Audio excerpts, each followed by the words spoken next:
Welcome!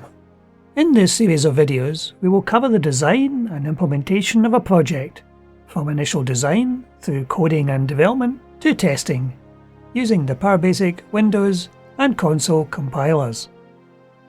Today we will continue our project by testing the peer-to-peer network application we created in the last video. This was our application at the end of the last video. We have created a blockchain demo application. This is currently set up to run a peer-to-peer network with a number of other computers. What we're going to do today is a test of the peer-to-peer network logic to make sure that all nodes can communicate with all other nodes. In order to do this, we have a number of quite separate physical computers. The computer we're currently running on is Octal 002. We have 5 other computers: Odroid 001, 002, 003, 004 and 006. Odroid 6 is a Windows 11 computer. All of the other computers are Windows 10. I created a shared folder on each of these Odroid computers, and within that folder I've got a blockchain demo folder, and it's into this folder we're going to be placing our executable.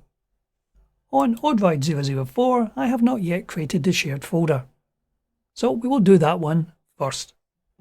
I've set up a remote connection to each of these computers. If we go to Odroid 004, and we're going to create a shared area.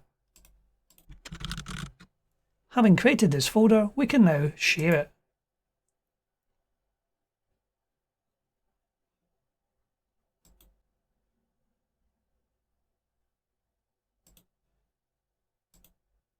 The network sharing facility gives you a number of options, and we'll make it a private network here. And there is our folder set up.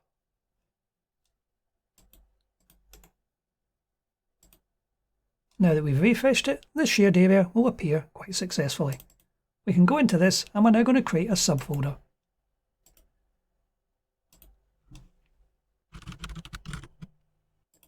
Now we will compile the application so we can copy the executable into each of these shared folders. And there is our executable. We can copy that. We'll go into each of these folders and paste them in.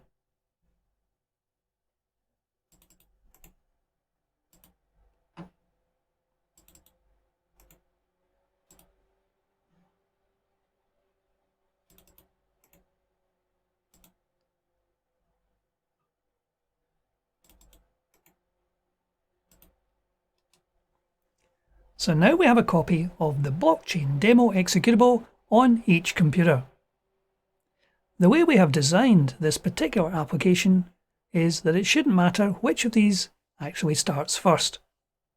So we will remote connect to Odroid number 4 first of all.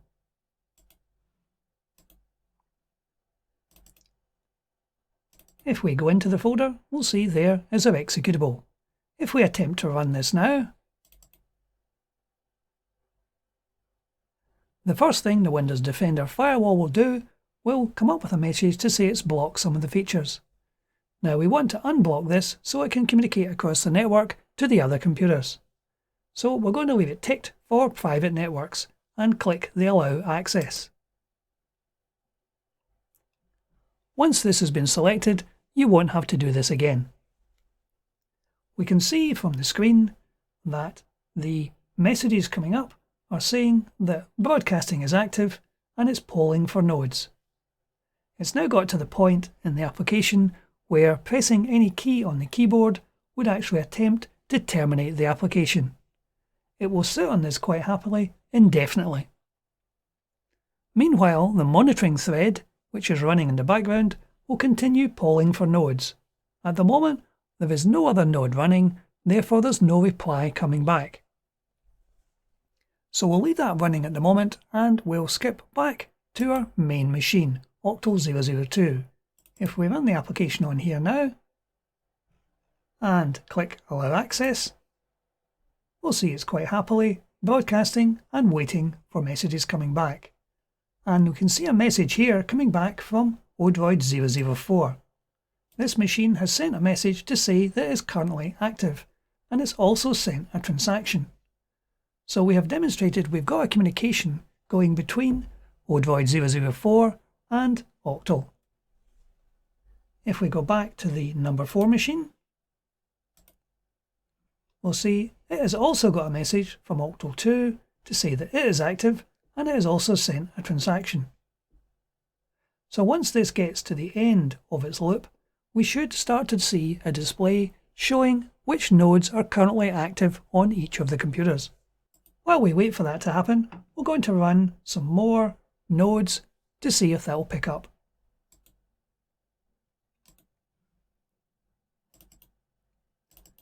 We go into Odroid 001 and allow its access, and it's now running. We'll go through each of the other machines to activate them.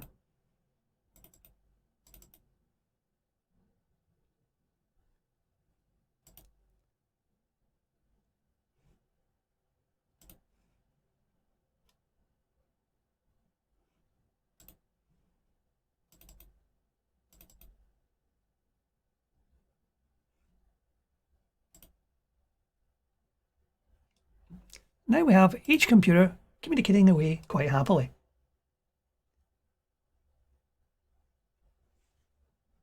So we can see here we have activation messages from Odroid 3 and Odroid 2.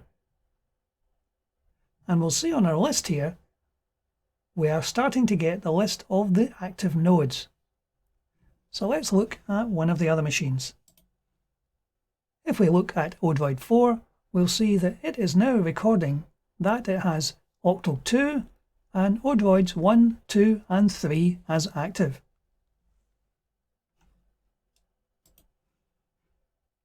If we go to the last machine, which is the Windows 11 machine, Odroid 6, and we start that one going as well,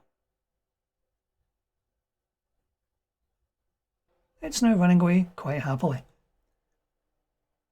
And it's receiving messages from the other computers.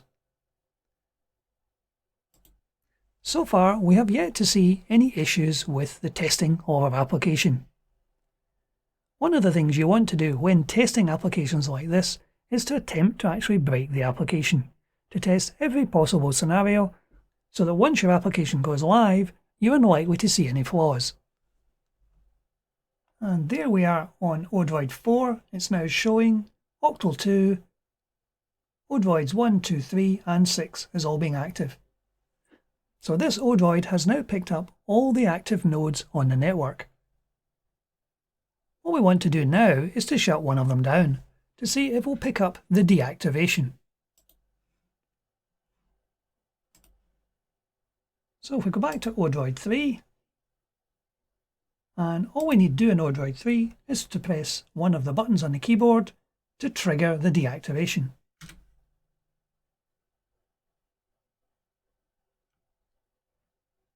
And there it's completed. So if we go back to Odroid number 4,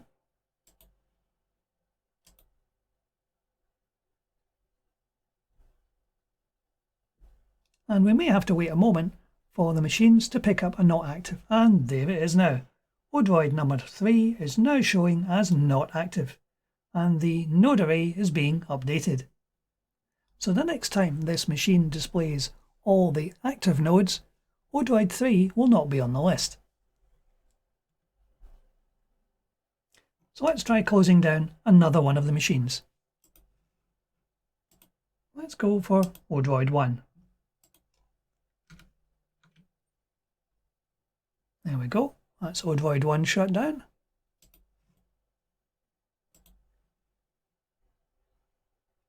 And there's a message coming out for Odroid 1 to say it's no longer active. So the next time this machine shows, Odroid 1 will not be on its list, and there it is, disappeared from the list.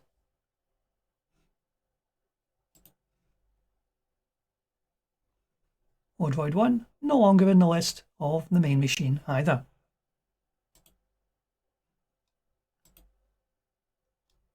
So what we've tested today is the peer-to-peer network of our blockchain demo. We've shown that as each machine comes on the network, it's sending a broadcast message out to all the other machines. And the application running on each individual machine is picking up these broadcast messages and updating its node array. It's displaying this node array at the end of the cycle to show which machines are currently active. And as each machine is deactivated, it comes off the list of active nodes.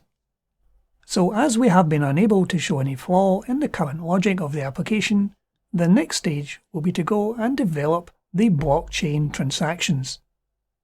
In blockchain, each transaction is considered as an individual item.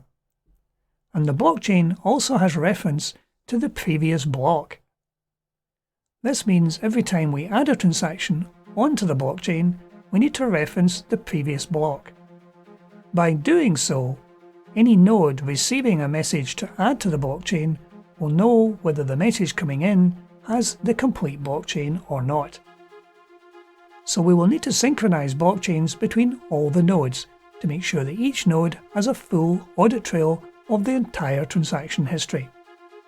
However, that's for the next video. That's it for today. Thank you for watching.